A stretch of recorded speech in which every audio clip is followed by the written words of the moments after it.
You dad me at hello. I'd like you to go ahead and get your drinks, have a seat, put on your little crash helmets. This is highly educational. Get prepared to talk some shh IT with Glenn and Tony.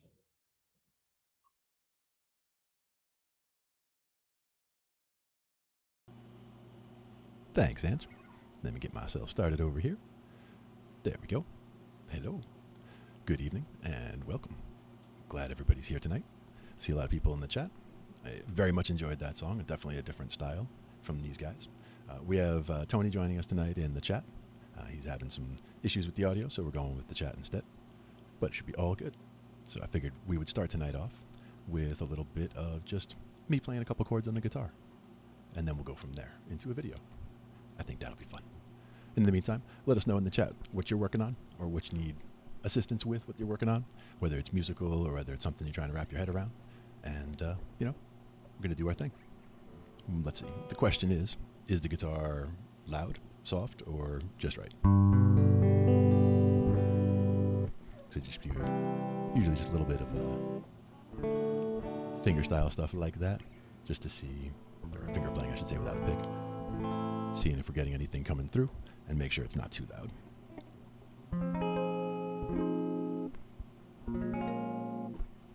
And I think we're going to start off with a 4-chord thing that I think it was about 30 songs. It was a video I'd watched some time ago where there's just these 4 chords that you can just play round and around and around, and it basically constitutes the chord changes, such a common progression that it's used in at least 30 popular songs that you could rattle off right off the top.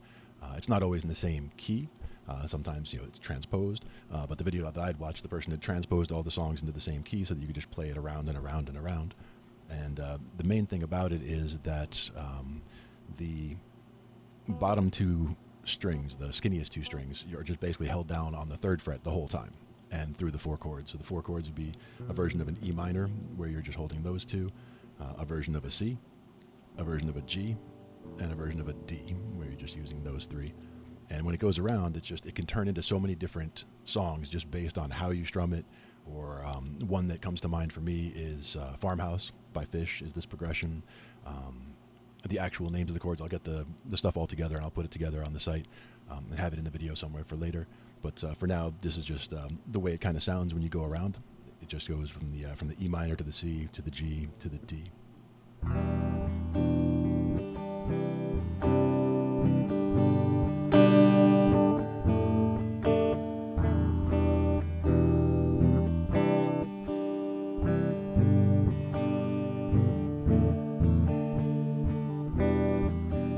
You've probably heard it 1,000 times, but it could be in any key, could be any subject. And that's the kind of thing I like about chord progressions in general, is you can just grab any progression and just think about any topic and just kind of come up with stuff off the top. I mean, that's not really my thing of coming up with lyrics, but sometimes I can. And usually it's when something like this, you just start off on a nice little simple thing like that, but then you can change up the rhythm and just start to add little, chukka chukka chukka chukka chuk, and see if that feels like something different. But it also depends on what kind of mood you're in. I'm kind of in a laid-back mood, so I'm kind of just going with nice, easy, very slow strumming stuff.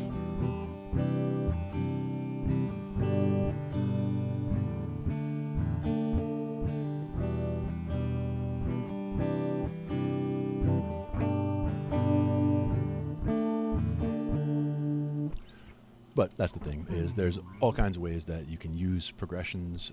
You can do the substitutions we've talked about multiple times about taking something that seems like a very simple progression and just changing 1 or 2 of the chords, using borrowed chords. Verse the chords is a great one.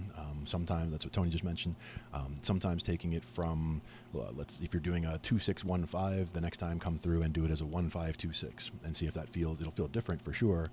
Sometimes that gives it kind of a rolling feeling where that 5-1 resolve, or the 1-5, depending on which way you're doing it, the resolution comes at a different point in the progression, so it makes it feel like it resolves differently, even though it's the same chords.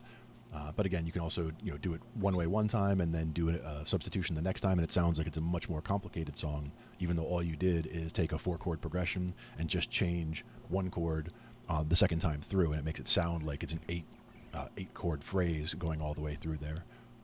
And it can make a great bridge, yeah, leading to a chorus, yeah. The bridge to the chorus, over the river and through the woods. Now, some of the videos that we're going to do tonight here, I have. Some of these are from modes that we have a few to choose from here. Modes that we use all the time, where we talk, it's that from Tim Pierce Guitar, and he talks about how Ionian and Aeolian, which is the major and the minor, are kind of two sides of the same coin. Like we use them similarly. Like if you use the Ionian position and just emphasize or land on the 6, then you're basically playing minor instead. So you can play like A minor, C major. The two of those are related. So if you're playing in C major, you can land on and emphasize the A's and have it sound minor. Even from the same position. He also talks about Mixolydian and Dorian as the 3 positions that he would focus on first, because a 2-5-1 as a progression is very powerful. Having those in progressions is very powerful. Understanding how to use those modes and get those sounds at those times is very critical, and where to make those changes. We have one that is a video on counterpoint, writing counterpoint. It doesn't have to be on any specific instrument, but just this is more of a composition thing, and that's just discussing a simple melody thing there. We have some other tricks when you're stuck. That's one that I like the idea of, because there's a lot of people who, whether it's missing inspiration or just started to make progress on a project but then hit a wall where it doesn't feel like it's progressing or it's not going in the direction they want. There's definitely some interesting tips on how you can get yourself out of something like that, and one of them is just simply playing in a different mode, playing a different scale than you used to. A lot of times people will get into a comfortable routine. Even what you heard me playing, just warming up there, that's something that I play so often that like when I pick up a guitar, it's one of the first things I'll do. And if I just do that all the time and then put it down, I'm not learning anything new. I'm just retreading the same steps over and over. So it's important to do different things if you want to get different sounds, which seems to make a lot of sense, but it's one of those things that doesn't always come to mind right away. A lot of times people pick it up and they just go right into the pentatonic that they're used to, or they go right into whatever chord progression they're used to, and they don't get themselves out of the, out of their comfort zone a little bit sometimes, even just to see what else can happen. You have to be unafraid to hit bad notes when you're practicing in order to find unexpected revelations. Sometimes I'll be playing something and I'll be playing sloppy, or I'll be looking away and I'll hit the wrong string, and so I get a different sound than what I was expecting. But sometimes jumping to that note all of a sudden was something I hadn't considered, but it sounds amazing. I'm like, oh, that's how you get that. And so sometimes you make these connections and revelations just by doing random things. One of my other tips would just be to play when you're doing something like watching TV or watching videos. I don't really watch TV much, but I watch a lot of videos because I'm interested in learning things, so I like to do science videos, things like that. But while those are on, is a perfect time to run through little chromatic exercises, run through pentatonics, run through arpeggios, run through chord progressions, getting more comfortable with different positions. Like I don't play jazz much at this point, but I'm wanting to lean in that direction. I'm wanting to explore some more in that direction because I'm starting to see the use of the extended chords in those things. But as far as that's a whole toolbox of extra chords that you kind of need to go through in order to get those sounds. But I'm getting there to where they're definitely starting to make sense to me more than they had been. The last couple of weeks, I haven't been playing guitar or bass as much, or keys for that matter. So I definitely need to be getting back in front, get the instruments back in my hands more. And it's just a matter of making the decision to do it more every day. And I think that'll be a good thing. Now for these, I think there's also 10 levels of the pentatonic scale. And that one was with Rotem Sivan and Adam Neely, and they basically go through different levels. So you're starting from a very basic pentatonic scale, but kind of building complexity from there. So it's another good one for getting you from whether if you're just stuck in a zone where if you're just always doing one pentatonic and it's always in that position, it's important to move out of there and do some other things. And you just keep sliding up through the different positions, and even just going through those 5 positions, you don't always want to do them the same way. Maybe you jump from the 1st position to the 4th position, and then to the 3rd position to the 5th position, and then down to the 2nd position, just to change it up. You move around a little bit. You might notice how the phrases all sound different based on where you are, because especially because of hammer-ons and pull-offs. They'll happen certain ways in that scale position, but they'll happen differently in a different position when you move up. But it's important to get comfortable and fluent in being able to go back and forth from the different positions, whether it's just going up one pentatonic and then sliding to the next one, coming back down, sliding to the next one, going back up. Like that's a good one for starting. You probably wouldn't want to do a whole song or a whole solo that way because again, it'll sound predictable to people who are very comfortable with those things. To people who don't play the instrument, it will probably sound fantastic because it's all just pentatonics up and down, and it's hard to go wrong when you're playing pentatonics. But at the same time, if you want to add more interest to it, it's a matter of moving around some, adding some chromatic tones here and there, some passing tones, that sort of thing can really make that stuff jump out. So I think, and then the last one was a 12-bar blues, getting a 12-bar blues together and again going through separate levels of like here's a very base starting level and then here's how you can spice it up some, here's how you can make it a little bit more interesting or more complicated. And they really go through some good methods for these things. So I think let's start today with the blues.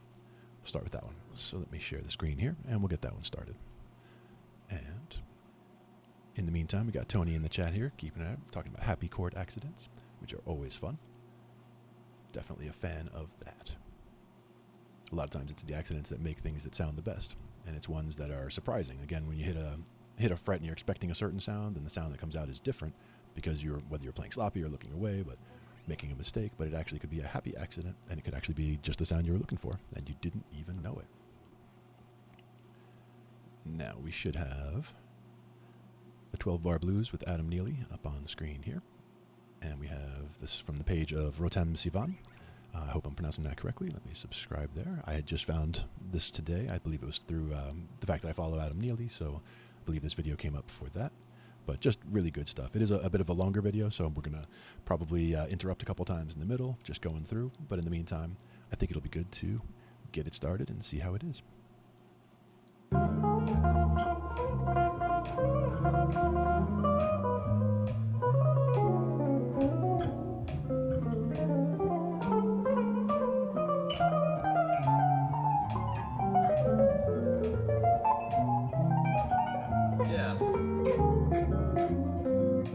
My guest, Adam Neely.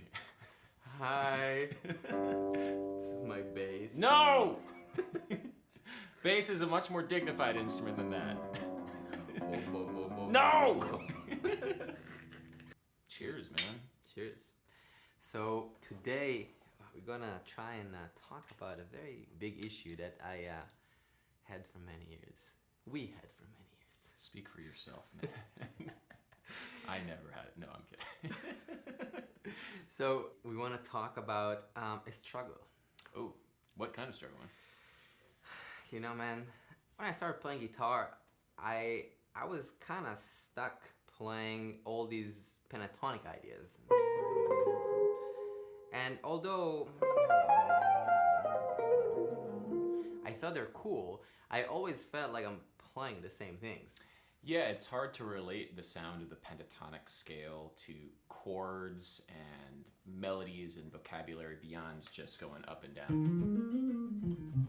Sounds great. It sounds good, yeah. Yeah, it's hard to get away from the fact that it sounds great, but what is the bigger, deeper thing to the pentatonic? Exactly. And what I kind of want to dive in today and see how we can express that is how do we go from playing the blues, a 12-bar blues, a good old-fashioned blues, and try to be more free, more creative, more free, and we're going to talk about 5 levels where our harmonic vocabulary and our freedom will increase. And we're going to talk about a few devices that both Adam and I have used and using in the process of learning to get more free and more comfortable. So the basic structure of the blues is a 12-bar format. We start with the 1 chord if we have in the key of, we're starting F, F7. And generally speaking, the second bar, we're actually talking about this, the second bar, you go to the 4-7 chord. I think that's called the quick 4. Yeah. In older blues circles, they call that the quick 4. Then you go back to the 1-7 for 2 more bars on bars 3 and 4, including all that 6th vocabulary that Rotem is so good at including. Then you go to the 4 chord for bars 5 and 6. Sounds good, man. Then going to the 1 chord for the next bars 7 and 8. Sounds great.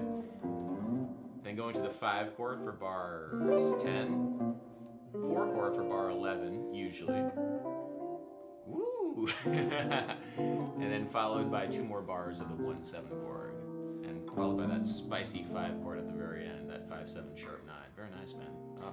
Actually, one of my earliest memories with jazz is listening to really maybe my favorite record, which is Wes Montgomery smoking at the half note. Yeah. And he's playing a blues in F, and I remember this magical moment that it's actually Win Kelly, the pianist solo, and Wes is playing this like just like as a comping, and Win Kelly just like literally just smashes the piano with this like F7 sharp 9. And for me, not knowing jazz for a long time, I was like, this is pure magic. When someone's playing something and the other person understands it, repeats it, And just hears like, it, yeah. Exactly. And I was like, this is magic. Yeah, how are they able to do that? Well, it's because they have that sound in their ears and in their hands too. And on guitar, that 7 sharp 9 feels really nice to play too. It's just that, like, it's the Jimi Hendrix chord, you know? Totally. It's a very specific color, and Yeah. I think one of the things that we want to talk about today is going from this basic structure of the 12-bar blues, is kind of old-fashioned, which is, I mean, of course, amazing, and seeing how we can find more colors and use different voicing, use different harmonic structures and devices to enrich our life. I'm going to shred, as Rotem said.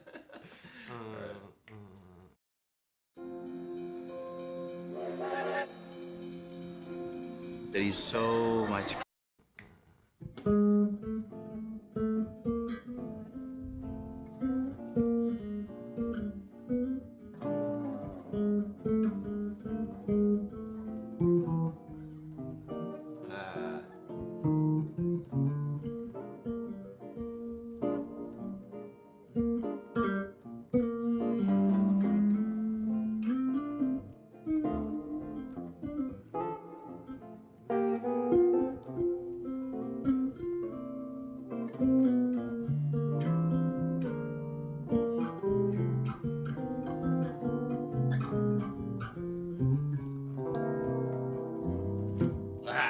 I'm going to check out his Patreon.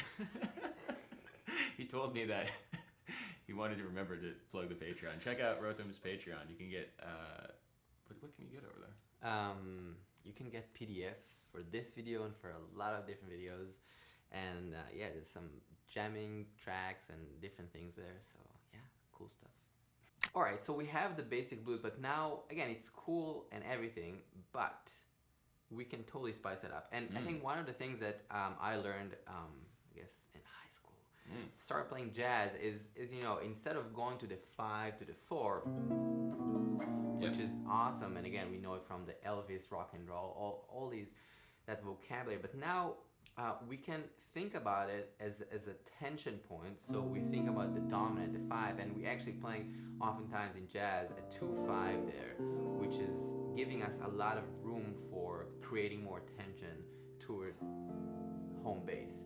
Now, not only that, but also in jazz, we'll add some 2-5s, right, leading to the kind of, I would say, anchor points of the song. So for me, one of the anchor points it's bar 5 where we hit the 4 chord. So leading to that with a little 2-5. Yeah. Which is a very, for me, it almost feels like it's kind of a modern thing, like a neo soul thing to do totally. that 5 minor. Yeah, exactly. Yeah.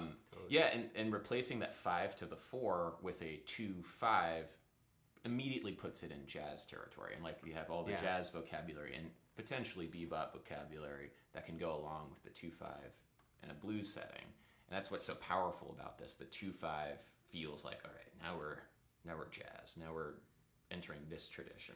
Yeah, and also maybe another interesting point in the form is instead of kind of going back to F for a while, we hit the D7 there, just before bar 9, right? Which is the 5 of 2. Exactly. D7 leads us to the G minor. Exactly. To that Yeah. too. Let's play it. Okay. So one of the things with that style, and actually with any style of blues, is having lots of 3rd and 6th vocabulary ends up sounding and feeling really, really nice in the context. Not just pentatonics, but being able to really play exactly like all of that stuff feels very idiomatic. It feels very expressive, and it feels like stuff that you don't normally associate with the blues when you're like going online and looking up online how to play blues things. Thirds and sixths sound great. 3, 4. So F7 to B flat 7, 4. Yeah. Back to F. There are a few variations here, but then a 2-5. Ooh, with the flat 9 there. Nice, nice, cool. Maybe to the sharp. Sharp 4 diminished. Just a little color, right? Yeah, cool. And then to the D7, 5 of 2. Woo! Some jazz for you. That's the 2-5, and then we do a turnaround to the D7, G minor 7, C7. Oh my God, he has all the chords. This guy has so many chords. Woo!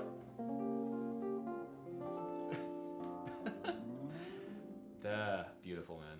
If you like this kind of content and this is something that ticks your heart, makes your heart tick, please maybe click the like button and subscribe to the channel. Thank you. All the stuff that you're doing fits within that framework that we were just calling out, which is cool. Totally. Yeah. But what happens if we solo on that? What happens, man? I don't know. We'll find out. Kinda Hopefully wanna hear good stuff. Okay, cool. The award-winning Holy Cross Cemetery and Mausoleum.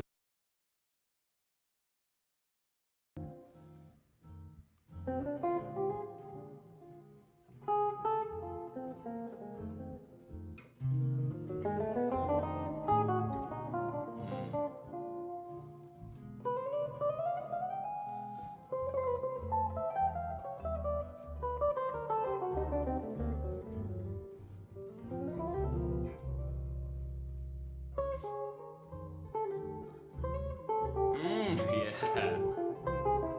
Yes. Cool. So yeah, basically, all we're doing right now is like messing around slightly with the changes, but really expressing the chords. So really trying to pay attention, right? Yeah. To what's happening harmonically and kind of like articulating the chords in somewhat melodic way that makes sense to highlight that change. Yeah, and even with the earlier blues, it makes sense to do that, to try and highlight the chord changes, but now there's more harmonic movement, so it becomes even more expressive when you're highlighting the chords that way.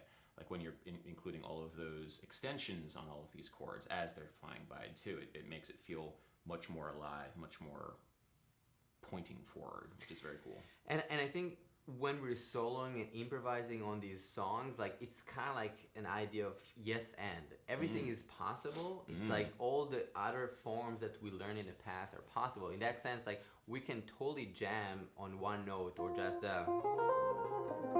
like just F pentatonic or different pentatonics actually. But the point is like we can choose any colors, but also pay attention to that 2-5 and express that motion in a certain way.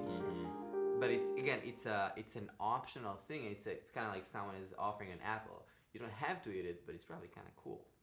It is probably pretty cool. It's like, well, it's different vocabularies too. When you have the pentatonic stuff, that's one mode of operating, but then there's also this highlighting the different shapes and different harmonic contours too. And you have different options, and it's that back and forth between all the options, which makes it exciting because you're hearing what the other person's doing. Like you're the Wynton Kelly to my Wes Montgomery in this case. Here what we're gonna do is take the blues format, the 12-bar blues, and we're gonna add a little bit more colors. The first color that we're gonna try and express is the tritone substitution. Basically, I feel like you're gonna say it better than me. Oh, you're trying to make me explain tritone subs on the spot? So whenever you have a dominant 7th chord, you can substitute that dominant 7th chord with the dominant 7th chord that is a tritone away from it. So in that case, that's a B7 chord. And the tritone sub of F7 is B7. And the reason why that works is because of these two guys right here. These two guys, the 3rd and the 7th of the chord, are shared between both the F7 and the B7. which is very cool. They're just, the functions are flipped between the two of them, but because they're shared, it's a very nice substitution. It adds color, it's just kind of works, it's part of the jazz vocabulary. And so what we can do with all these dominant seventh chords in a blues is just include the tritone substitution, which is nice coming from the 2 chord, because in this case the 2 chord was a C minor 7, and normally it would go to an F7 as part of a 2/5, but if you include the tritone sub for the F7, that's a B7, woo, which then goes very nicely to the targeted, in this case, B flat. And also what we can do if you're feeling adventurous is not only adding the tritone sub, but also adding the 2 of the tritone sub. Yeah. So if you have the B7, you can also add the F sharp. So that I think we should try and do, because that's really pulling your ear outside of the key, which is fun. So maybe going to the B flat 7, we do a 2/5 F sharp minor 7. Exactly. Yeah. Let's try that. Cool. So I'll say the chords out, Yeah. and Rotem will shred. I'll try. 1, 2. 1, 2, 3. F7, B flat 7, F7, F sharp minor 7, B7, B flat 7, B diminished, F7, E flat minor 7, A flat 7, G minor 7, C sharp minor 7, F sharp 7, F7, A flat 7, G minor 7, G flat 7, F7, B flat 7, F7, F sharp minor 7, B7, B flat 7, B diminished, F7, E flat minor 7, A flat 7, G minor 7, C sharp minor 7, F sharp 7, F7, A flat 7, G minor 7, G flat 7, F7. Yeah, so once we do this tritone sub, where do we go from here? Fair question. I think we can go to what we call the blues jazz form. This blues for Alice is what you're talking about. Yeah. So the Charlie Parker standard blues for Alice has a very particular way of taking the format of a blues, but imposing even more bebop vocabulary on it. So where do we start? Where do we start with it? So we start actually with the 1 major 7, which is Look, Nubia, we don't have anything. Man, relax, Proud. We done jacking. We in the rap game. kind of unusual for a blues because we always think about the F7, right, the dominant, the one dominant, which is also a unique kind of statement. But here we're starting with the 1 major 7 and then a 2/5 leading to the 6th degree. So it's a E half diminished A7 to D minor. So a minor 2/5 to the 6th degree. Exactly. Yeah. And then we're just 2/5ing our whole way through. So D minor, G7. Going through the circle of fifths, G7.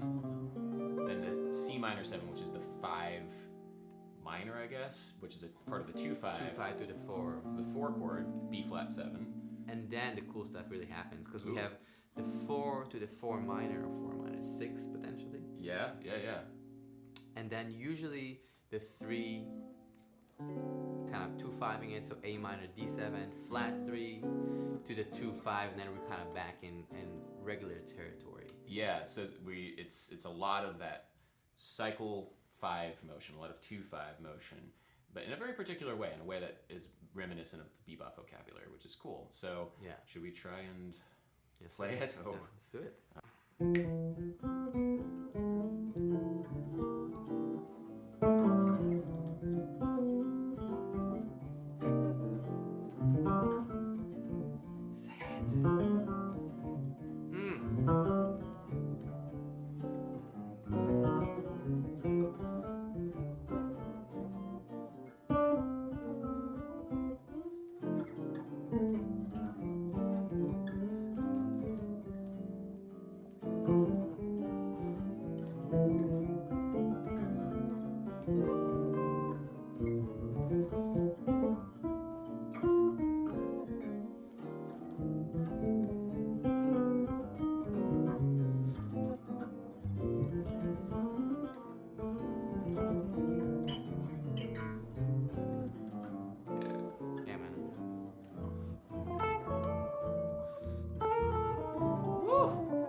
it's so nice. It's the blues, but it's not. But it is. But it isn't. I think a lot of times in jazz and music, we learn a lot of options, and those options, that's how I feel, are giving us that freedom of expression. Because I can choose. If I can only make one salad, I don't know how free I am. I mean, it might be a good salad, but you're going to get kind of tired of that salad eating it every day. And everybody else, right? Right. But if you have more options. In the fifth option here, we're going to take target points. So that means that we're going to direct our attention to a certain point and create a different path instead of the ordinary blues path that we know. In this case, we can do whatever we want. It's free. It's jazz. No. But we're still thinking conceptually that very basic form of the blues, which it's 12 bars. Yeah. There's a 4 chord in one place. There's a 5 chord in one place. But we're taking different vocabularies and we're getting there in different ways, like giant steps, maybe. I don't know, like what we do our giant steps impression, or I don't know, quartal harmony or something like that. Yeah, let's see what happens.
blues. I guess. Oh my god. Oh my gosh, was there any note that we didn't play? Yeah, I think we played them all. For sure. I mean, the idea, I guess, is just like trying to explore. I'm not necessarily saying it's all, you know, it's just like trying to find colors and mess around with them. That's... Well, yeah, and what's interesting also when you're playing in this duo, when you're playing outside, is trying to match when you're playing outside with the other person, because they might go in some different harmonic direction, and a big part of it is just having the ears and facility to try and match it. It's not always going to be the case, and sometimes it's cool if there is a little bit of disagreement, but it's still something to shoot for, because you're trying to match and you're trying to complement what the other person's doing. Totally. Yeah, but cool. Dude, thanks for having me on. Yeah.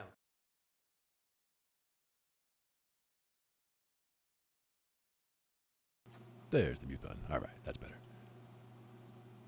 So yeah, that is excellent stuff. And again, it gets a little bit complex with the jazz and the blues, but I like the fact that they explore several different options of ways to express each of those. And it just covers a lot of ground in my book for getting that stuff going. Now, let me just stop that for a second there. There. That's better. Yeah, so that was more guitar focused, more jazz focused, a little bit more technical, a little bit more complicated. So we can go over some things like that sometimes. You guys can let me know if it's better for us to do some things that are more basic, some things that are more complicated, some things that are more keyboard or voice or guitar or bass. We can focus on any of these, and I like to try to mix it up a little bit and get, you know, some from the higher end, some from the lower end, some from each different area, to try to get everyone, you know, something that they can connect to as far as a YouTube music resource, because there's so many, and I'll share a bunch of what I have, and yeah, there's definitely a whole bunch to mix it up with. And I think what we should do next is one on counterpoint, because this is more of a composing thing, and it's pretty basic, and it's a shorter one. It's about 13 minutes, and this one is about doing 2 steps to simplify writing counterpoint. So taking a simple melody and being able to write a counterpoint melody to it, and still, you know, ways to work with what they, you know, stay in key, stay in the form of the song, but get an interesting secondary melody going. So let me get that kicked off over here. I believe this was from Ryan Leach's page, so let me get that shared here. And then, as I said, this is about a 13-minute video. And his page is Ryan Leach, and I'm subscribed. I found him today, so this is new for me, and I've definitely been finding more resources as I go along. I'm getting better things in my feed to cover more ground and get more, some on songwriting, some on vocal coaching, some on instrumentals, some on recording engineering, mixing engineering, all these things. So lots of resources, and we try to find lots of stuff there. Yeah, other instruments other than guitar, RJS. I know it's hard to believe, but there are, and some of them are even used to make sounds that don't sound like guitar, and that's crazy, I know, but they do sometimes do that, and it's just silly, I think, but what happens. All right, let's give this a try here with Simplify Counterpoint. Just do these 2 steps.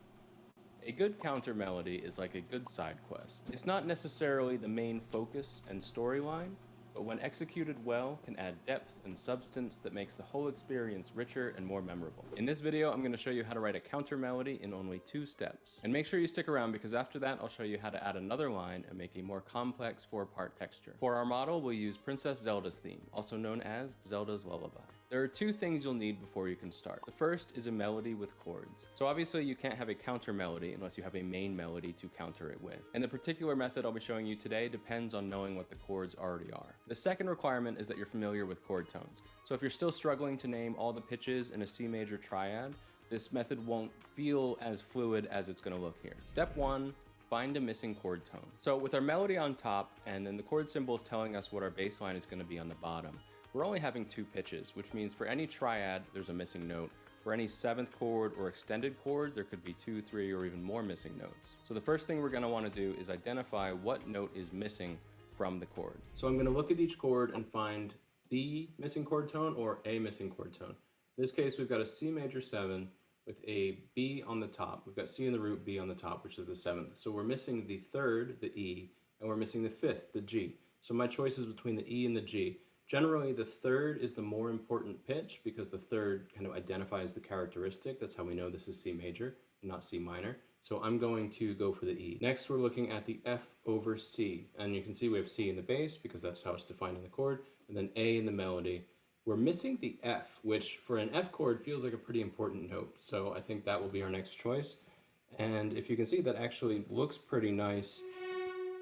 Coming from that E, that's going to be pretty smooth voice leading. As far as missing chord tones, I'm just going to copy paste that because that's going to be the same thing. We were missing the E, we were missing the F. So now we've got a B minor 7. We've got the B in the bass, got the B in the top. So again, that more important note that we're missing is the D. If I put an F sharp here, we wouldn't know, is this B minor, is this B major, is this B what?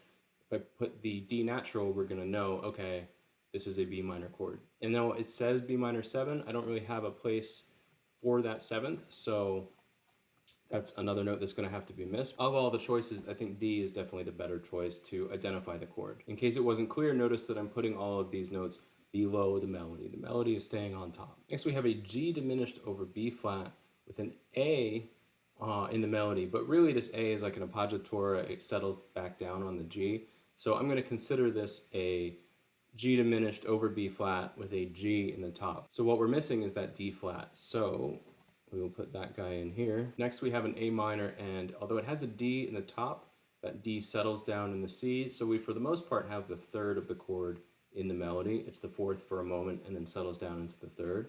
We have the root and the bass, so we're missing the 5th. So what we're going to want is the 5th of the chord, the E natural. And then the last thing is this D7 chord. So we have the D in the bottom, we have the A in the melody. What we're missing is the F sharp, 3rd, and we're missing the C, which is the 7th. Given, again, that whole thing, the 3rd is such an important note. It's interesting how rare it is to find the 3rd in this melody because the 3rd is such an important note in telling you what the harmony is. So once again, I'm going to go with the 3rd of the chord. I'm going to go with the F sharp. So this line here, this is what we have so far. This is surprisingly smooth. It's stepwise movement, except for this leap, I guess, from this. This should be an F natural, except for the leap here from the F down to the D, pretty smooth. I mean, I guess technically that's a minor 3rd as well, but it's a very smooth line. And so here's what it sounds like before we actually kind of create a line out of this, just using the chord tone as harmony. Everything in life is a negotiation. When you cross the street is a negotiation. Getting your car.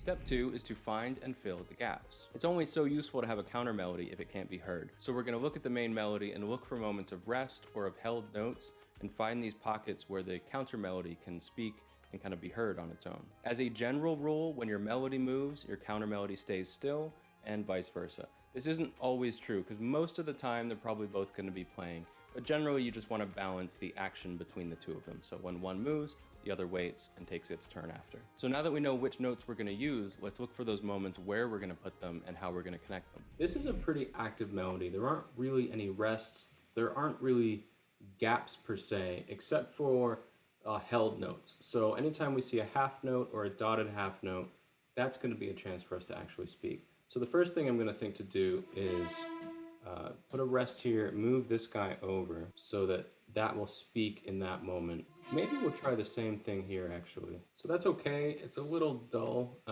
So I'm going to look for a way, can we spice this up a little bit? So instead of just hitting that half note, can we maybe run into it or accent around it? One thing that might work kind of nicely is to just step up an eighth note into it. So I like that a lot better. It adds, again, a little more interest, a little more flair, and I think that feels pretty good. So I think we're just going to repeat that because the melody repeats, and then the exception is that maybe here we'll want to fill that in and make that a little more interesting. But let's do that now. Let's land into this. I like the idea of hitting these downbeats for the second phrase, making it a little more forceful, a little more kind of intentional feeling. That might actually make a pretty cool line if we go... So what I did there, let me back up a little bit to show what I did. I'm taking that D and I'm just using the upper neighbor. So instead of holding the D, I'm going D, E, D. It's just decorating the note. Before we had this, now we have this. And now I'm going to do the same thing and keep going, hitting to that E, which is technically making this a full diminished seventh, but I don't think it's doing any harm. And then just the way this line is falling, the D down to the D flat, I think it's a really nice smooth line to fall down into the C, and then we'll step back up into the E. So we're still going to get that E that we wanted, but we'll just delay it. Decorate that last little guy. I wish these stopped just ever so slightly. All right, I'm going to kind of backtrack a little on what I said and try doing the offbeat thing on all these other measures as well, just to see what that feels like. Does that add some nice interest? Maybe it won't, but I want to try that. So I'm going to change these parts.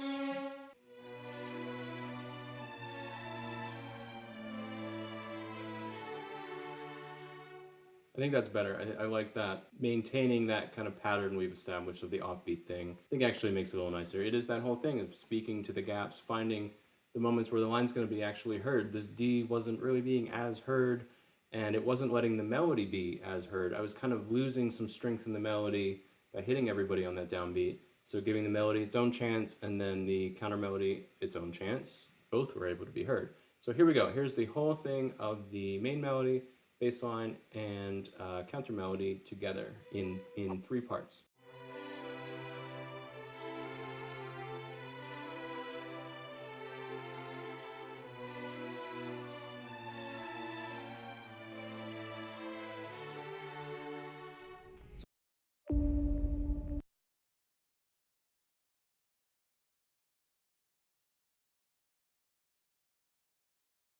So although it might seem like a more complex texture, adding a 4th line, a second counter melody, is really as simple as just following these 2 steps again. In this case, we're lucky because there are chord tones. There are going to be places where we still don't have every note from the chord.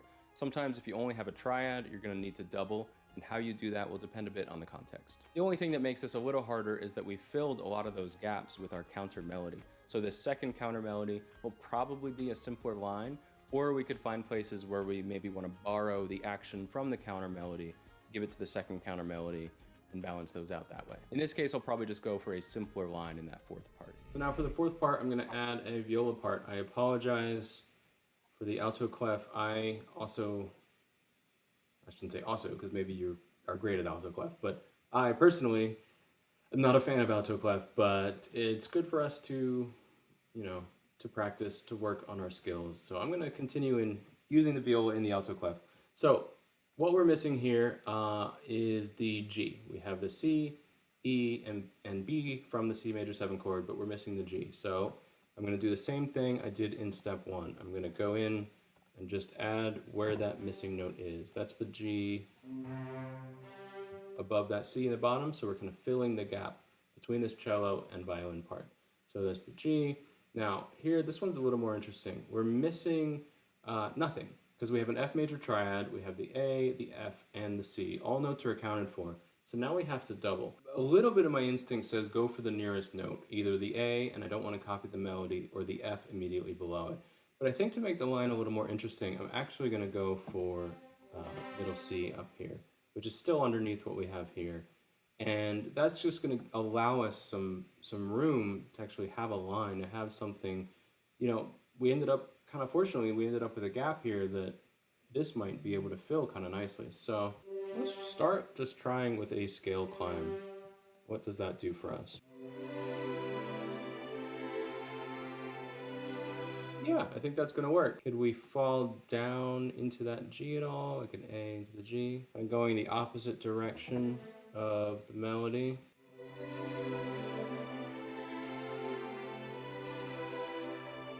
Yeah, feels pretty good to me, actually. I'm gonna keep that as a quarter note, and then we'll copy this guy back over. I have to decide, because I did something a little different here, I have to decide how I might want to do it differently. Sometimes you work forward, sometimes you want to work backwards. So let's see where we're going to end up, and then we'll think about how we're going to fill this gap here. All right, so again, the B minor 7, this time we have a missing note. We have a 7th chord, we had the B, we had the 3rd, the D, we have the root, the B. Can we fit, oh, we have 2 missing notes. We're missing the A and the F sharp. I think the A is a more interesting note, so I'm going to lean towards the A. Now what we're missing, we emphasized we have everybody spoken for here. So maybe this is a case where we want to kind of lean towards who's close. Let's go for the G, because even though the melody ends up on a G, it's not actually really present. So I'm leaning towards that, and then what's missing here? Nobody's missing. We could turn this into a minor 7. That is up to our own taste if we like that, but that's keeping that G over pretty smooth.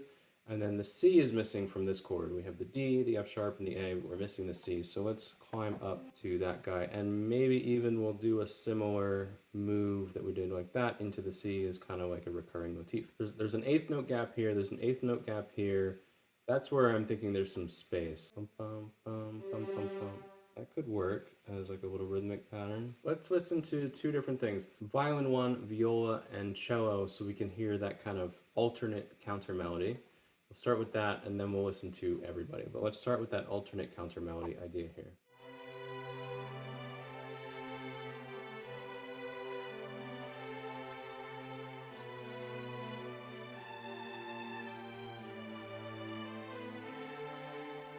So that works on its own. That works as a trio. Even though this was written as like a 4th part, we followed the same principles. We still went for what's a missing chord tone, where are some gaps that we want to fill.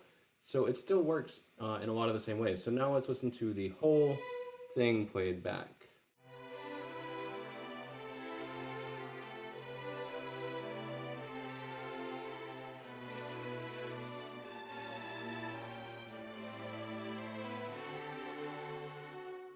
MIDI files for both of these versions are available through my Patreon, so I'll put a link for that in the description below. That might be especially useful if you're somebody who prefers to look at a piano roll and wants to drop that into your DAW. Before you can write a counter melody, you're going to need a good melody to write it to. So check out this video where I talk about the formula I use for almost all of my melodies, and check out this video to see how John Williams uses repetition to make his themes so memorable. Definitely some good stuff there. And that's, again, Ryan Leach. Good stuff on that, and very useful in multiple ways. It doesn't have to be brass, doesn't have to be violin. It's just useful information for songwriting in general, multiple voices. It could be vocal harmonies that you're writing for. You could be writing for a choir. Being able to go through a lot of that stuff can be very useful for a lot of different aspects, and just in general, good stuff to know. But yeah, sometimes, again, some of it will be guitar stuff, some will be keyboard stuff, some will be general songwritings, but we're going to have to go back and forth in a lot of stuff there. And that's definitely going to help with the Worm song coming up soon to a theater near you. But yeah, that's going to work. Now let's shift gears a little bit here, and I wanted to go into the one about when you're stuck. Quick tricks when you're stuck with Tim Pierce. We've looked at numerous videos from Tim Pierce over here. Again, a little bit more on the guitar side, but I feel like these are useful in general, whatever your instrument or anytime that you're stuck. And it doesn't even have to be in music, just in general, ideas for getting unstuck when you find yourself either in a rut or doing the same things or getting, not getting results, not making progress where you feel you should. Usually it comes from either not practicing the right things or not practicing things in the right way. And that's where a lot of the channels that I discover and bring here for everybody are things that have multiple ways of being useful. It's just a matter of how you apply the lessons that are given. Like you might see a guitar one and say, oh, this is guitar stuff, I don't care about this, and not care about it. But there are still things in there that can be useful to you even as a non-guitarist. Or if ever you decide to become a guitarist, you might find that some of these things make that transition easier. So just some things. But let's go with sharing this one. And this would be again from Tim Pierce, and it was, or is, 5 quick tricks when you're stuck. And we'll start that up over here.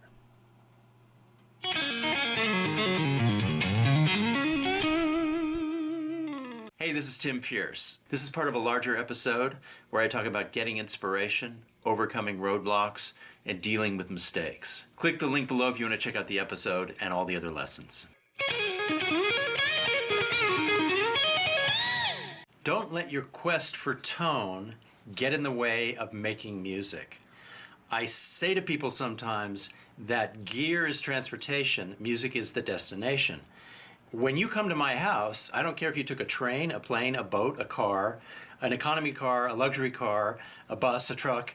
I just care that you got there. And that's how music is to me. The gear is a transportation device. It's a vehicle for making music. So if you get bogged down in the minutia and the nuances of the gear too much, you won't get past it and you won't get into the music. I know if I pick up a Strat, my favorite tone for lead is the neck pickup. There are a lot of families of distortion and boost pedals, but I've found a few that work for me.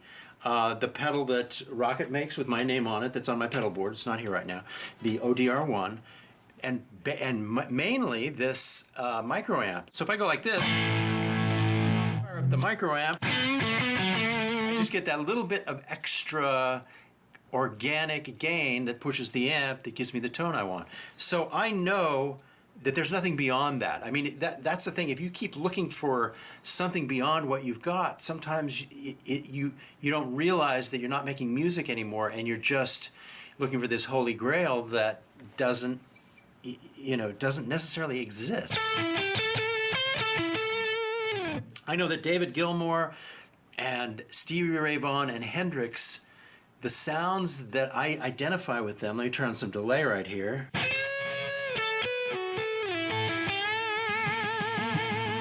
Come from the neck pickup on a Strat.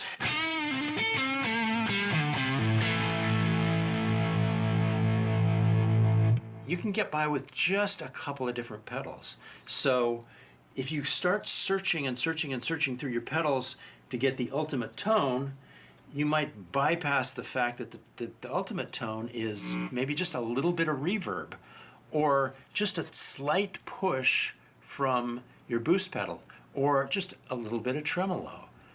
Beyond that, a little bit of delay too. I love delay. Beyond that, everything else can become a distraction. And when you see sometimes guitar superstars and you look at their pedal boards and there's just like 5 pedals, I understand that now. Most of the work I do is with these kind of raw, unadorned guitar tones, just with a little reverb or delay or tremolo.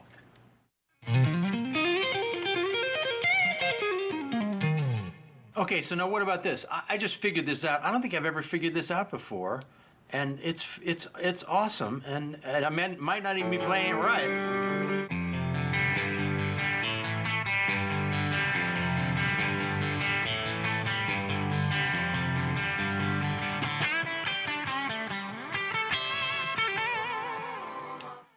It just gave me a goosebumps learning that thing. I don't think I ever learned it before.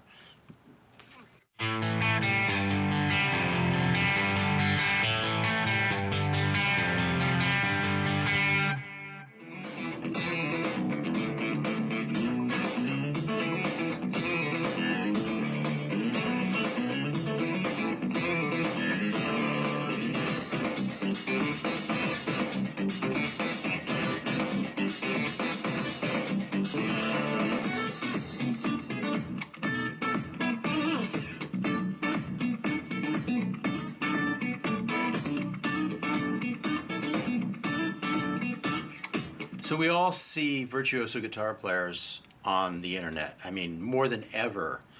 There's just guys who blow your mind. And I have a friend, Mark Lettieri in Snarky Puppy. I've known him for a long time. He started his baritone funk series, and I reached that point that we've all known where you're just downright jealous of what this guy does. It just sends me to the moon. I just love it. I wish I was doing that. My solution, and this is something I want you to consider, is that take what you can, take what you need from virtuosity, but don't let it take you down. Virtuosity, it doesn't ever have to be you. I mean, the music I grew up loving the most is so simple. Billy Gibbons from ZZ Top, simple, effective, rock. That's all I really care about. But when you see a virtuoso guitar player and you start to feel bad, don't worry about it. You're going to be yourself. You're going to play the way you play, and you want to be the best version of yourself. And that can be simple playing for your whole life.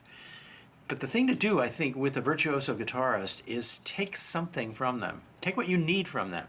And the example here is that out of all this stuff that Mark's doing, I come to this one section here.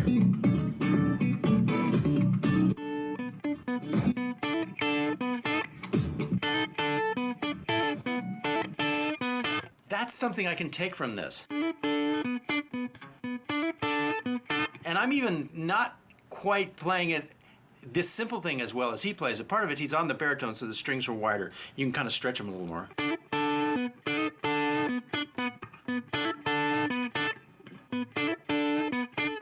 And playing along with the rhythm really helps, because it's, his feel is being triggered by the drums.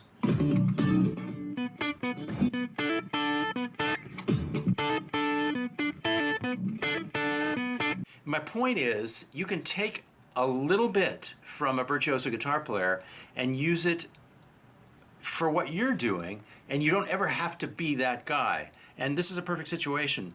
I'd like to do something like this someday, but it will never be on the level that Mark does it. Who cares? I mean, I want to be able to play baritone funk too.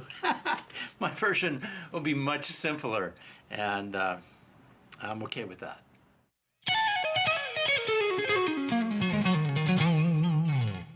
So I'd like to talk about making mistakes. When I did the Daytime Grammy event a few months ago, there's a couple of YouTube videos that are associated with that.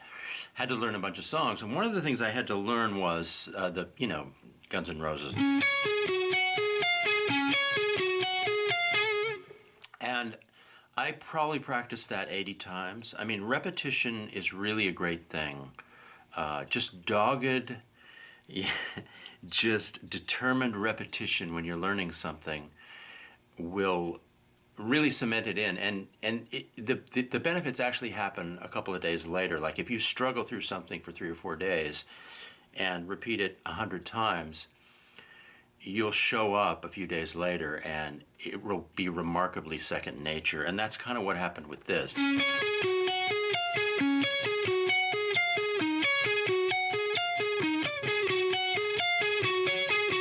There's a perfect example of basically my reality with this particular part. No matter how much I practiced it, I still ended up not playing it perfectly. On the actual performance in front of the big audience full of people, I actually made a couple of mistakes doing it. And in my earlier years, that would have been devastating, but now, as a guitar player, I mean, a lot of the best guitar players you see out there, when they reach for stuff, you'll see them go to the wrong place for a second or two. It's just built into the search. So what I try and do these days is allow myself 3 modes when I'm playing the guitar. There's the beginner's mode, which means I'm allowed to make mistakes, I'm allowed to struggle endlessly. There's the performance mode where I try and not make a mistake. And what that usually means is that I really limit my upper range of risk. And that's okay too. It means I play a lot more simple. Maybe I don't even do a song like that. If I'm gonna limit my risk, I might choose a situation where I get to do what I do naturally and I'm not trying to reach for stuff that other guitar players do naturally. That's one thing. And then the other mode would be, okay, I'm just gonna let go of this crazy desire to appear perfect in front of everybody, and I'm just gonna play, and it's gonna be 90 to 95% accurate and perfect, but I'm gonna allow myself the odd here and there. And so that's what I do these days. I choose a mode of being that is not gonna make me so critical about myself that I lose the joy of my actual playing. I do take risks, and then I allow myself to laugh about it when it happens.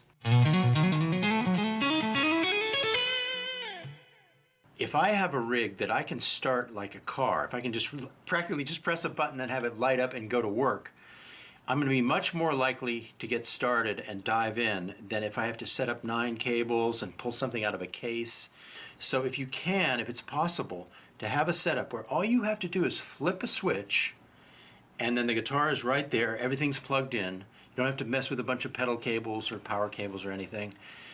If you can have as little distance between your desire to start and the actual gear being fired up and ready to go, you're going to have a better chance. I want to show you 2 guitars. So here's my Michael Tuttle Strat.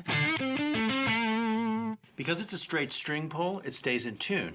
One of the biggest obstacles for me for inspiration is if I have to tune the guitar constantly. And I love Les Pauls, but when I pick up a Les Paul, the G string often goes out of tune constantly while I'm playing it.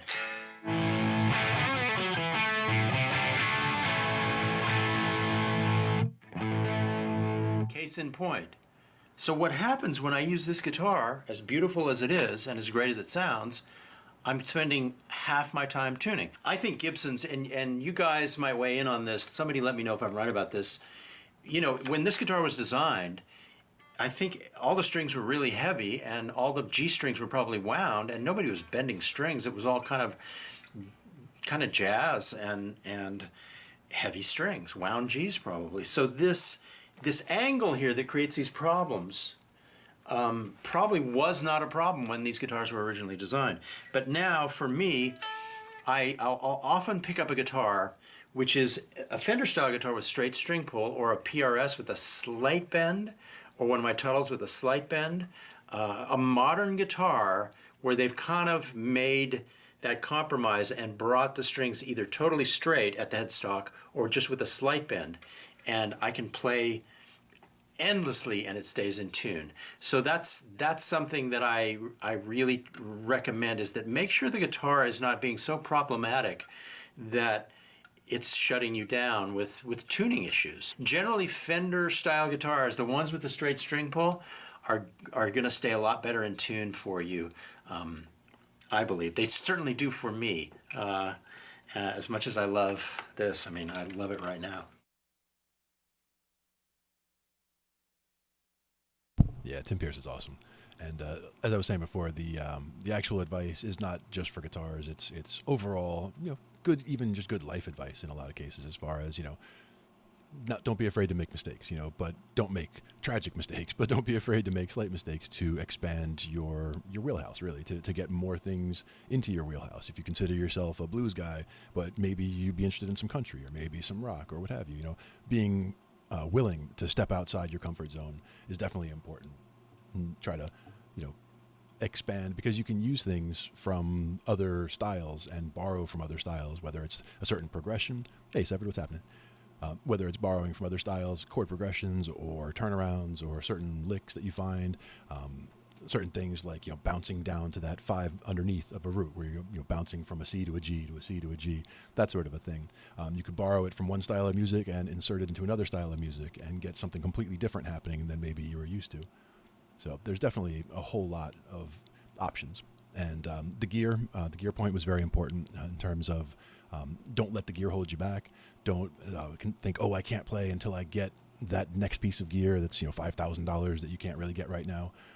Don't be in that boat. Just try to, if you have a workable instrument, try to take the best care of it that you can. Try to set up the intonation. We talked about that last week.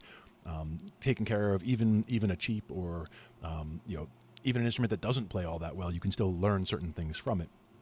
If a guitar has bad intonation, for example, and it's not a problem that you can fix just by adjusting the strings the way we did last week, sometimes it's that the neck just wasn't set up properly in the first place. There are things that you can do to minimize the kinds of issues you're having. One would be to try to tune it. If you're going to be playing up in the range of like the 5th to the 8th fret for this particular song, you check the tuning up there and you tune to that. So once that's in tune, it'll probably be fine all in that area, even if the open strings might not be. So that's a way you can get around a problem with gear, but still be able to play something that sounds rewarding. Because otherwise, if you're hearing bad notes and you're hearing all that warbling going on from things being out of tune, it can really detract from the overall experience. And when you're trying to learn especially, it can make it so that you're not as invested in learning. You're not as, you're not getting the good results, so you're not going to repeat it as often. You're not going to be as motivated to play, was the word I was looking for. Motivated to continue practicing and work on things like that. So there's a lot of things about it. But yes, I love his style. I love the fact that he goes over a lot of things like that. It doesn't have to be the expensive gear, and even just simple tricks about those leads, always using that neck pickup. That's good information to have. Like if you pick up a Strat at the music store, just flip it to that front pickup and just start wailing something and see what happens. That's something that's very easy to do, but it's something that if you don't know what the throw switch does or you don't know what the volume knobs do, it's the kind of thing that going to a guitar store can be great, to just get your hands on a couple different instruments, try a few things out, and see what works for you. Don't be afraid to experiment with the music stuff. That's key. Even if you're not super familiar with it. Like, me, I'm not a harmonica player, but I'll pick up a harmonica and play. I had a set that I would keep in the car, and I would play a little bit here and there. But just trying to figure out something about, and it's very much like a keyboard in certain ways. So like learning where the notes are, learning how to make this chord versus that chord, learning when you need this harmonica versus that harmonica. There's things to learn about it, but I never invested a lot of time into it because I'm not a harmonica player, but I appreciate more when I see somebody playing a harmonica. And that's just an example. But that was always fun. Now for another one, I have another Tim Pierce, and this is the one talking about, this is again for guitarists mostly, but the theory still applies across. This is the one we were talking a minute ago about how Ionian and Aeolian, the major and the minor, are basically, you can play them both in the same position, but which notes you accent determine whether you're hearing a major or minor tonality. And then there's basically going into the Dorian and the Mixolydian, where you're going into the second mode and the fifth mode, and where you would use those, how you would utilize the positions, when you'd use them in chord progressions, and the reason why these are important things. And again, it's another Tim Pierce thing. Adjusting the saddle screws to lower tunings, sure.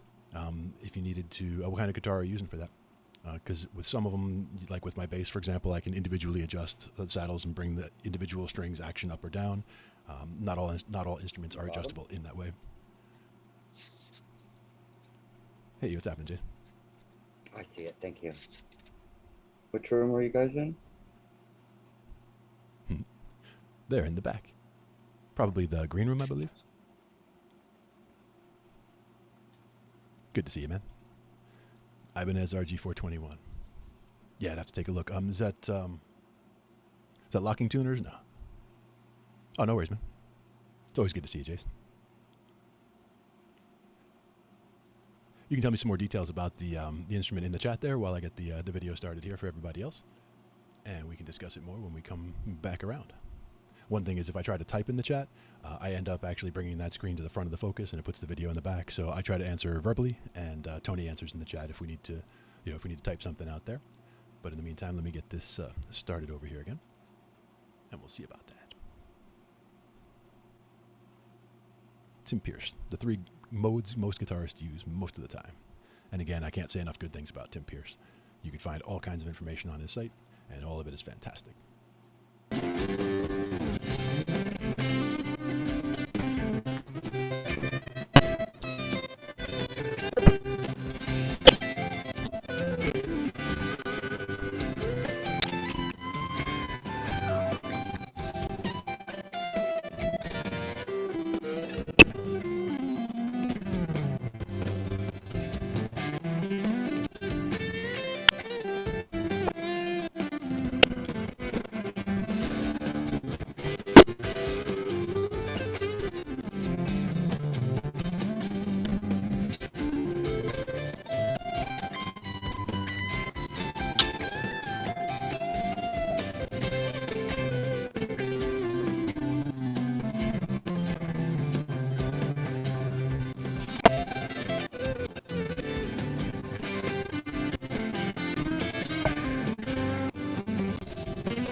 everybody. Happy Saturday. Great stuff. This is about the modes, and I called it the three modes that matter, the three modes that most guitar players use most of the time.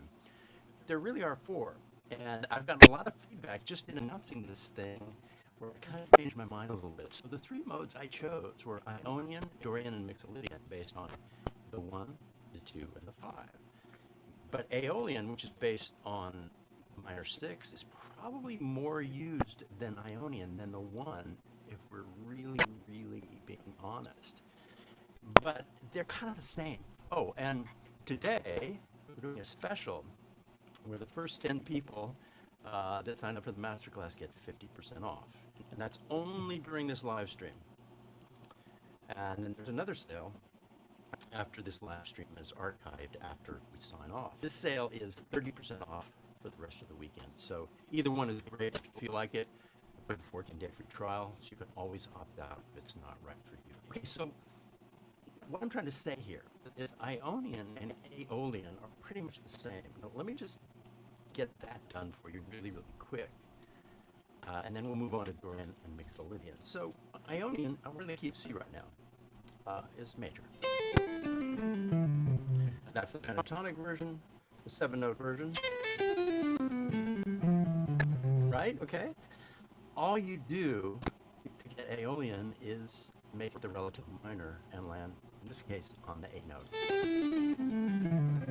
So they're essentially the same. What I'm trying to do here is for those of you who might be intimidated by the modes, I mean, a lot of you guys know exactly what I'm talking about, but for those of you who, you know, there's 7 modes, I don't understand what they all do. If you reduce it to the modes that most of us use all the time, it's a better way in, and you're not so intimidated by it. So Aeolian and Ionian, which are the 6th and the 1, Ionian and Aeolian are the 1 and the 6, are essentially the same. You're just landing on the major or the minor.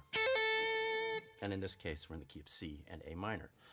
So yes, Aeolian is used a little more than Ionian, probably because, you know, there's so many songs that are A minor to F.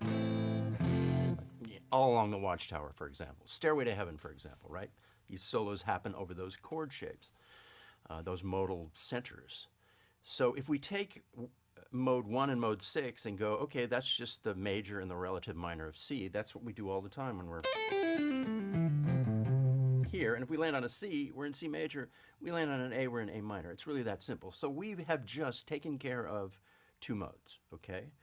And then the next 2 modes that we all agree on, I mean, I'm looking at comments, are Mixolydian and Dorian. I mean, Dorian is based on the 2 chord. I think we might be having a small sound issue, so I'm just going to go ahead and end the share and then restart it again, just real quick. We'll just pick right back up where we were there. But let me know in the chat there if we're having issues with the sound or if it sounds like it's coming through okay. I think might have just been a minor glitch going on there, sound-wise. But we're going to check to see if this takes care of that. And I'm going to stay muted just to make sure it's not me.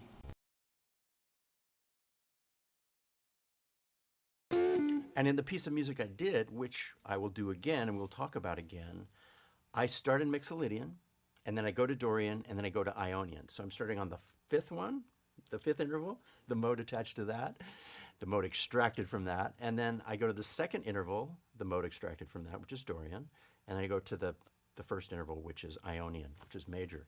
So I'm reducing this 7 tasks, these 7 mountains that you need to climb, to 3 and or 4. So it's really 3 if you just consider that Ionian and Aeolian are the same. Ionian is the major, Aeolian is the minor, relative minor. So this piece starts in G Mixolydian. It's a G chord and an F chord, which in the key of C, it's the only place that happens. 2 major chords a whole step apart. So when you play those 2 chords, you can pretty much bet that the actual song is in the key of C. And then the next part of this song goes from D minor to G, and the only place in the C major structure system that 1 minor and 4 major happen are D minor to G. So you can pretty much know that you're in the key of C there also. And then we go to Ionian, and when I choose, I choose to write this Ionian section of the song, the 1 section, I want to make it interesting. So what I do is polychords. I do C, I do D minor over C, I do E minor over C, and I do F over C. So that's that. So these are the three key centers. And I'm going to play over it again, and I'm going to talk while I play. Excuse me. I'm going to play over it again, and I'm going to talk when I play, and I'm going to show you kind of these three main modes, which will first be Mixolydian, will second be Dorian, and will third be Ionian. Here we go. Let me get my delays back on. And once again, there is a sale on the masterclass, 50% off for the first 10 people. You still have the free trial, so you can always opt out.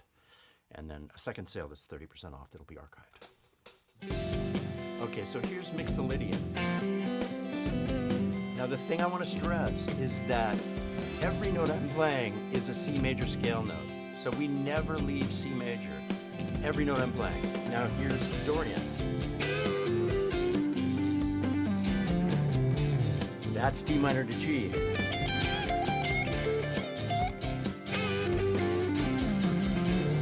Now we just go to C major. Either 7 notes or 5 notes.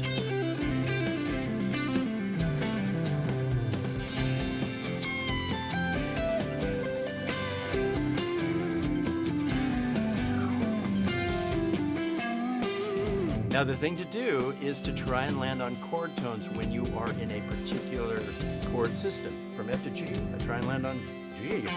Or the fifth of G is great too. And then that foreshadows going to D minor. Third of G.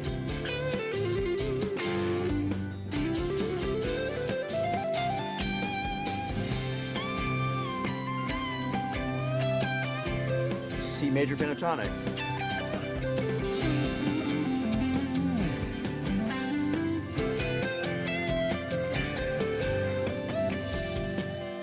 I have found with this particular composition that landing on the 5 of G when we return to the G tonality really sounds musical.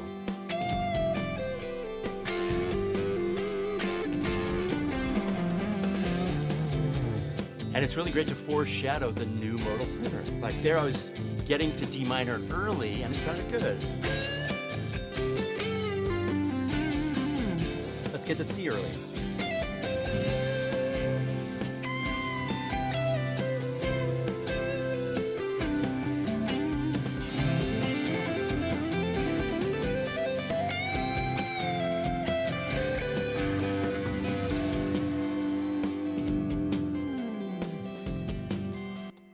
So that's really it. If you consider that the modes that we as guitar players used most of the time are basically these three, Ionian, Mixolydian, and Dorian, and that Ionian and Aeolian are basically the same, so you can pump it up to 4 by knowing that mode 1 and mode 6 are basically the same.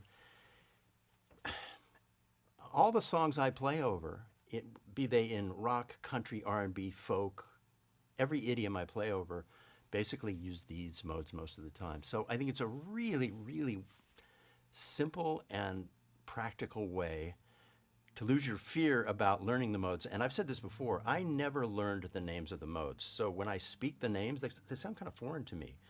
And I don't know that there's any benefit to you announcing the name of the mode in your mind when you're playing. I see the shapes, I know what they are, but I don't attach the names to them. And I kind of feel good about that because I want to just play and kind of play from the heart and not say the word Mixolydian when I'm playing in G7.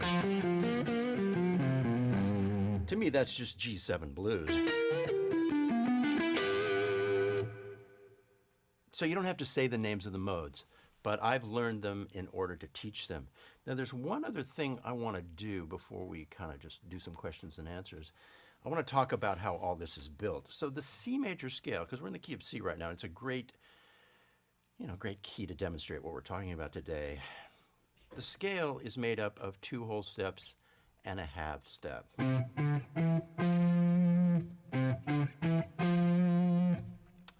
And that repeats when you go up here to the G.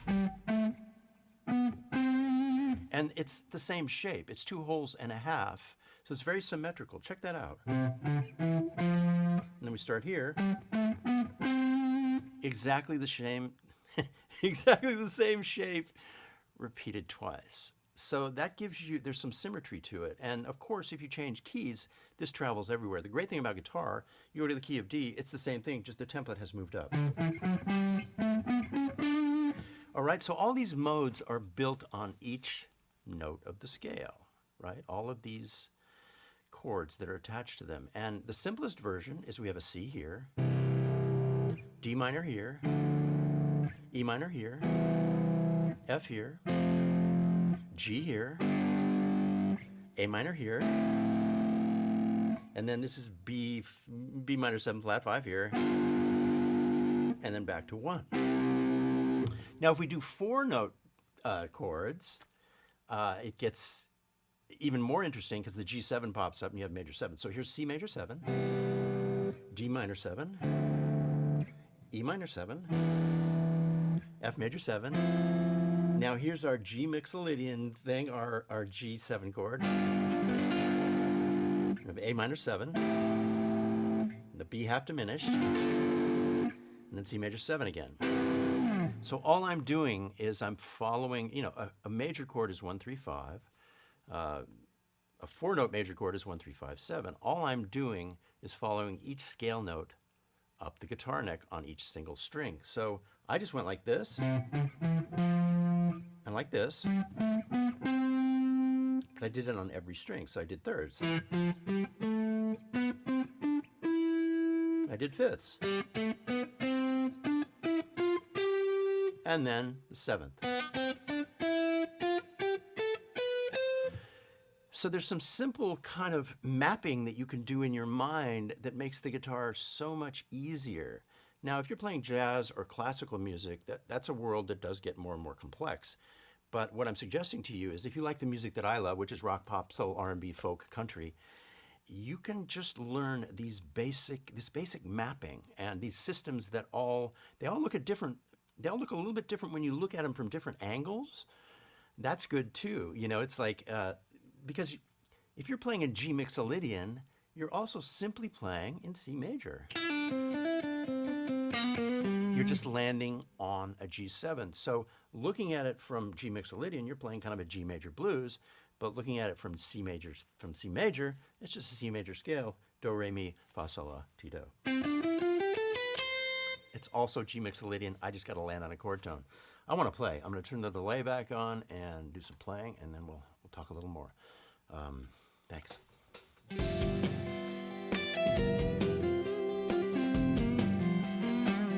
As always, I vary my picking to try and create punctuation. Some notes are struck very hard, some very soft.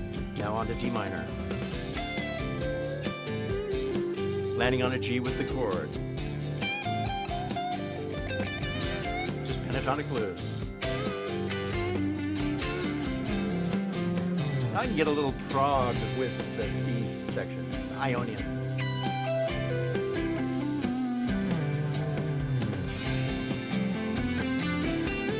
Double stops. G7 blues.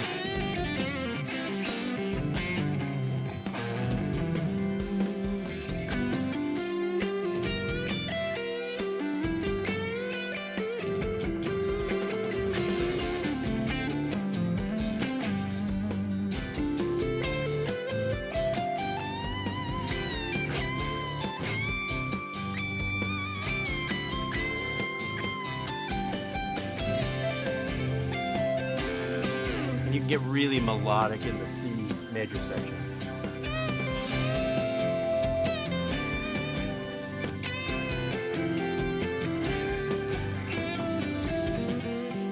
And really bluesy. That to me is like the Robin Ford area as the G7 mixolydian.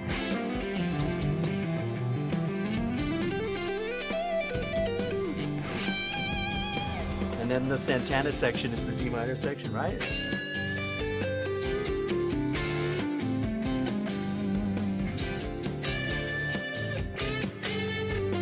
Really simple, it's very effective.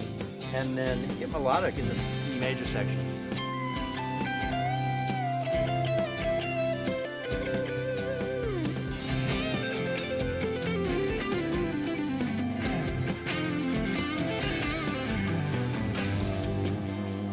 And As always, when I'm changing to a new chord center, I just kind of hope that I land on the right note at the end. That's the thing. You're going right to the edge and then you land on the right note.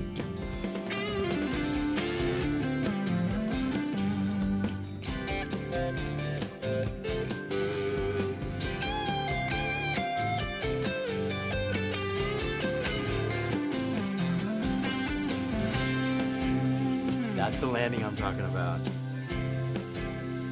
So anyway, I think it's a really, really simple, effective way of not being intimidated by the 7 modes. The other modes are great to learn. You can learn them. But once you learn these 4, then it becomes easier just to fill in the blanks for the other 3. And like I said, the music I love is all made basically with these 3 or 4 modal centers, all the songs that I love. So I think we've sold out from sold out all 10 of the 50% off masterclass memberships, but there's still a 30% off sale going. So if you're interested, check it out. Anyway, thanks so much for showing up, guys. I'm going to look at some questions. Nick, thank you. Yeah, the Mixolydian part, it's really cool because this is where you can blend major and minor. Turn the delays off since we're not playing to the track.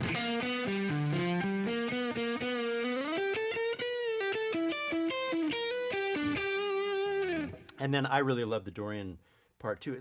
I love doing double stops in this particular D minor Dorian section. Landing on the G chord tones. And actually playing simpler over the D section. And then for some reason, I really want to fly over the Ionian section and do it.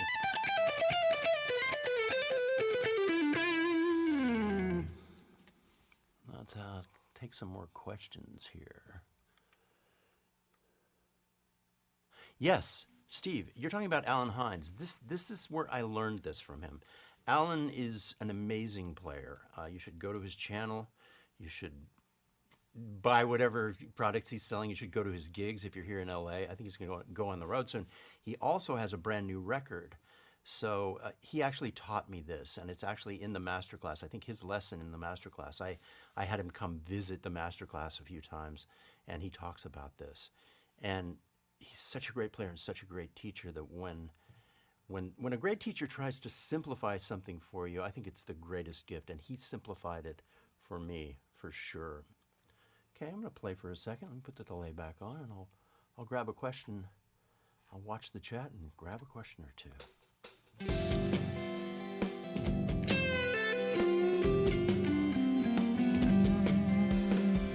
Oh, Kurt, you're asking me what I'm playing over the C major 7 part.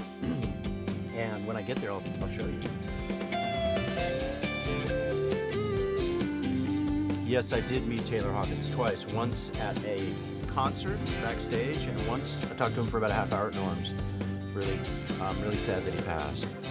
Okay, so here, C major scale. And then C chord shapes.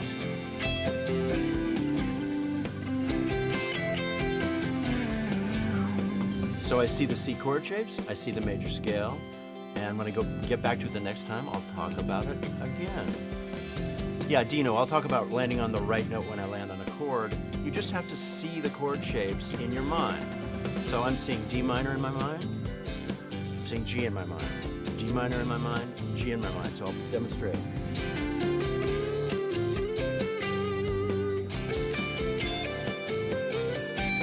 So here's C, arpeggios,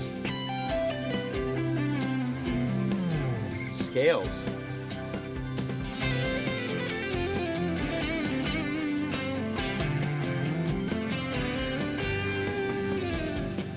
and then back to our favorite.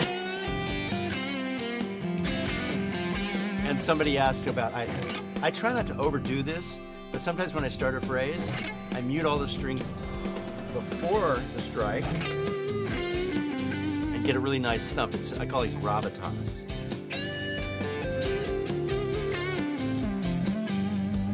The backing track is going to be in the masterclass. So if you check out the masterclass for the 14-day free trial, you want to download the backing track.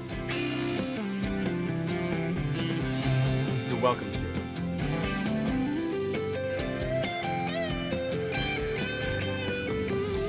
All my backing tracks are available in the masterclass.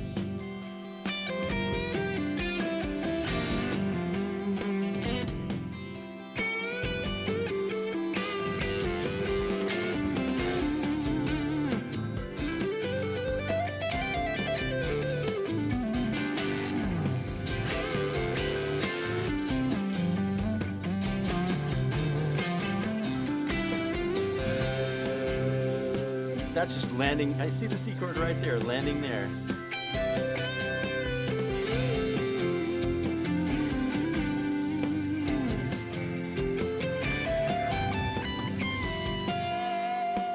There I saw the G7, so I landed there. I love that tritone. Hey, thank you for all the thumbs up.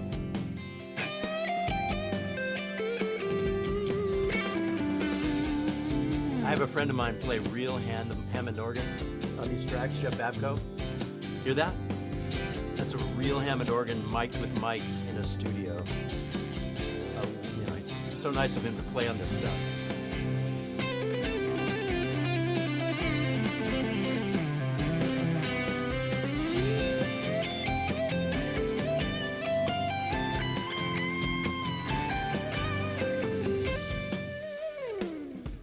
This is good. One's compliment. How do you approach a solo when you don't know the exact progression? Do you still try to target chords or just wing it? You can wing it as long as somewhere when you land on a chord tone. Let me demonstrate that. I'm just going to wing it in G minor. This is not even the right key for what I'm doing. I'll show you.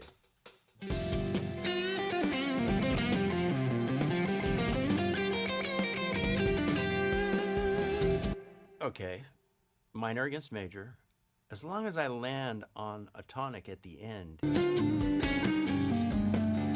So all I did, D minor pentatonic, I just moved up a half step, so it was totally wrong. I'm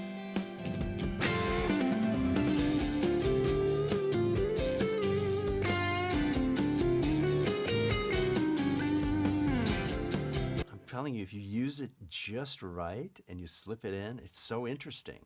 You know, it really works.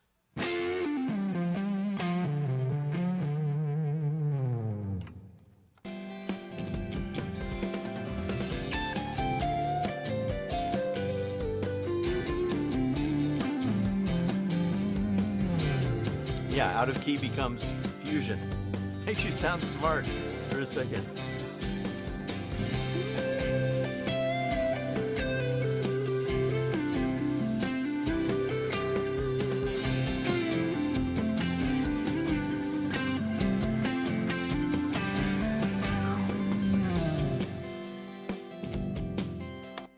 So one last reminder, I'm going to play and talk a little more. There is now a 30% off sale in the masterclass just for this weekend, so check it out if you'd like. Okay, here we go.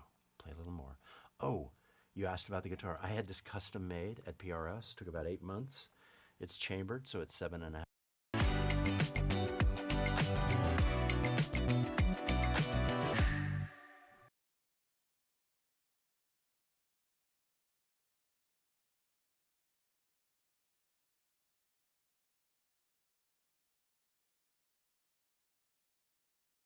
Naturally, I'm muted, so let me do that, and that, and that. There. Now we're back. So yes, to me that was just all stuff that covers a lot of great ground, and loving at the end with the question and answer period, going over a lot of different things. The mindset of doing different things when you're using different scales, when you're going to use the arpeggios, when he's going through all those different sections and giving little demonstrations and trying to keep it pretty simple.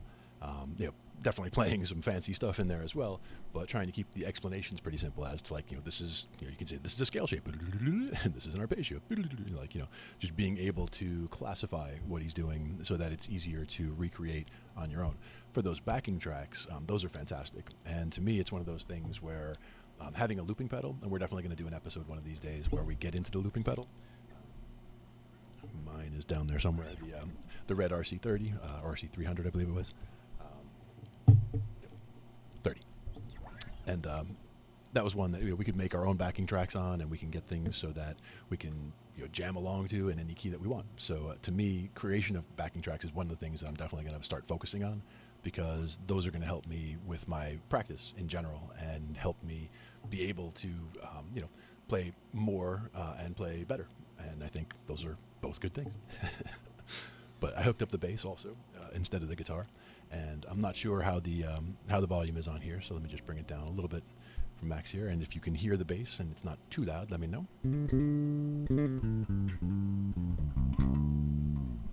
Got it a little bit down from maximum, so it's not going to be too loud, but hopefully it's something that we could hear if we need to.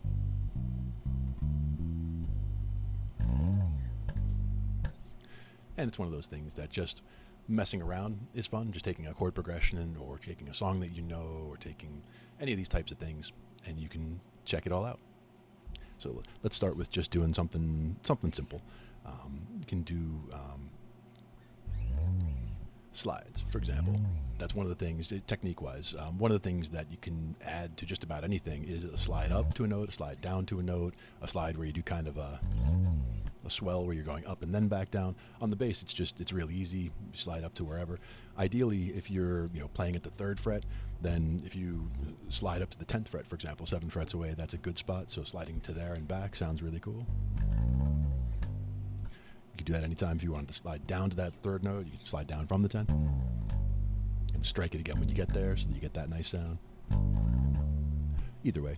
And then you can always go to the octave, where you start at the 3rd fret and then switch to the next string and slide from the 3 to the 10 and get to the octave and back down.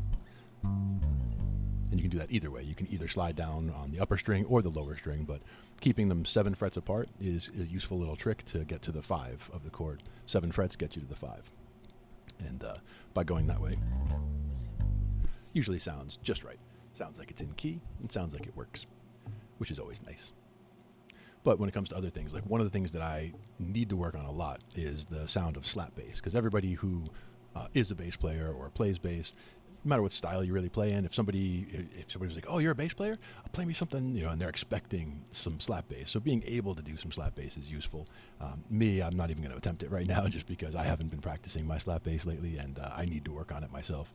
But it is one of those techniques that if you get into it, I mean, the main idea is that you're hitting the string with the thumb. You're trying to hit through the string so that you're striking and having it sound out there. But the pops is the main part. I hope that wasn't too loud. But when you're going to an octave, so whatever key you're doing in it, doing a note and the octave, you're trying to pull up on that upper note to get that sound. Do the 7 or a full set behind it. I know you can't really see my hands at this point, but I gotta get the other camera in order to get all the way up there. But playing all the way up here is like, whoa. But we're just doing an octave and the note right behind it.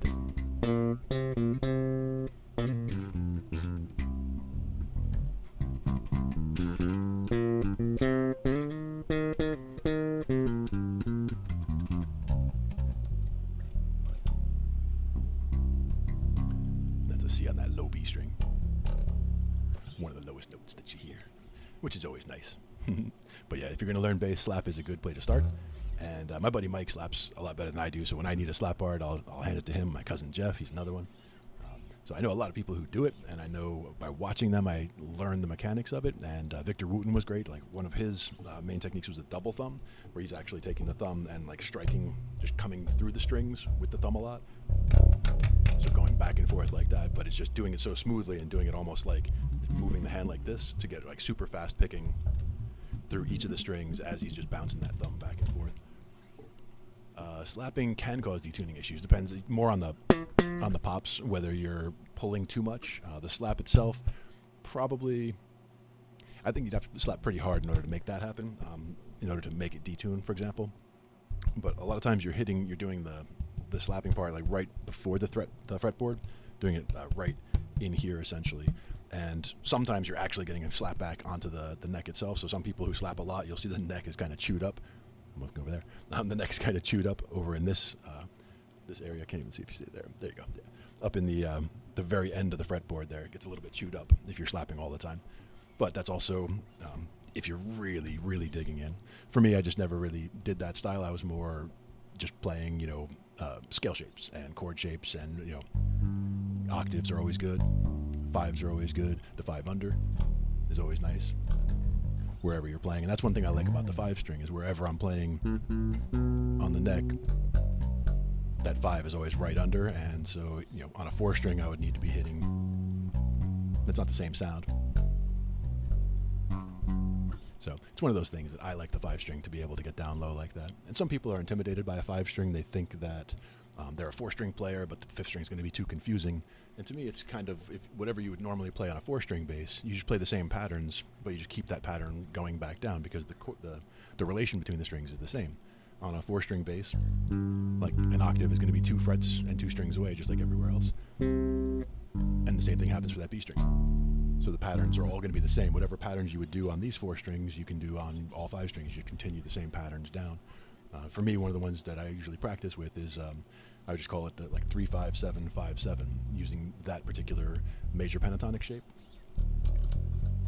And you can just run that all the way up the neck to keep that same pattern going. So it would be like 3-5-7-5-7-5-7-9, 7-9-7-9-11.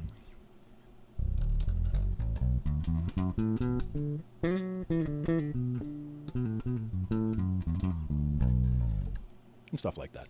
But it's all in that same pattern, and it doesn't really matter whether it's a 4 string or a 5 string, the pattern still holds and can do that. For certain basses that lend themselves to slaps, it's probably more about the setup than the individual bass, hardware-wise. And in that case, you might want a higher action. Now, this is something I would have to check on for sure, but to my assumption would be that you would want the action to be a little bit higher, so that when you're striking a note, there's more room for the string to vibrate without it getting that fret noise. Because if you have the action really, really low, you'll get a buzzing when you get really high on the neck because the string doesn't have enough room to vibrate back and forth and not hit the frets. It's not happening right now, but it's something that kind of a sound where you're getting that little bit of a fret buzz in there. If you're going to be slapping all the time, you would undoubtedly want your action to be higher so that you have to press the string down further to make it sound a note, but at the same time, there's more room for the string to vibrate without slapping the frets up top there when you're doing that stuff. And when you're doing double stops on a guitar or on a bass, you can just do 2 strings next to each other. Because that would be like the higher one is the root and the lower one is a 5, or the lower one's a root and the upper one's a 4, but normally it sounds like the 5th, so. Doesn't really matter where you go, but they're fun to do all the time. And, as far as that stuff goes, there's always room to figure out new stuff on the bass, new stuff on the guitar, new stuff on the keys. I'll probably do some keyboard next week. I can get my piano going over here. The cameras and the monitors here, they're all sitting on this electric piano. So I'll break that out maybe next week, and we'll bring up the Meticulous is the software where we can get the on-screen showing you what chord I'm hitting, what notes I'm hitting. We'll get that shared in the Zoom there, and we can go with that and see what that looks like. But in the meantime, let's see here.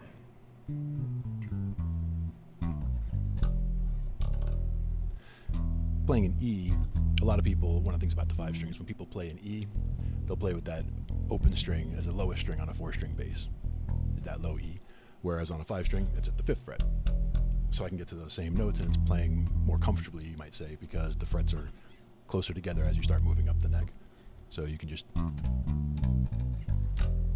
Whereas normally if you're playing open, you're playing more in that way. So you're kind of limited at that point towards the bottom end there. But yeah, we'll get some keyboard stuff going next week. I actually have some videos on keys. There's a couple people that I really like. Some are, again, more jazzy. Some are more complicated, more technical, more getting into kind of like the Adam Neely one that we showed earlier, where they're going through the blues, and it seemed like it was going to be quite simple and quite basic with the 12-bar blues. But then it gets into the jazz blues, and it starts getting into a lot of that other stuff. And it's good stuff where even if you can't really follow everything that's going on, it's good to be exposed to it. It's good to be good to hear what they're doing and see what they're doing. And even if you only pick up a little bit of what's going on from what they're doing, it can really help out in music, your music education overall, understanding some of that stuff. And again, whether it's on bass or guitar or keys, it's just good to work on all of it, really, to me. I think that's the way I like doing it there, making sure we get everything covered. Let me just check the chat here and see what else we have going on. I appreciate everybody coming in the chat there. Severed's been hanging out all night. We got the dude just came in. We got a bunch of stuff here. Nice. Always a good thing. Now, one of the others, Severed's a bassist. Very cool. Yeah, I think we're going to go ahead and finish up here with some Talking Shhh I.T with Glenn and Tony. I appreciate Tony coming in and being in the chat there, helping us out. Even when he's having some trouble with the audio, that's all good. We appreciate it anyway. We, I think, need to get five-string basses. That's one of my missions, is to take anybody who's a bass player who either doesn't want to play 5-string or doesn't, they feel afraid of the 5-string or what have you. I want to demystify that.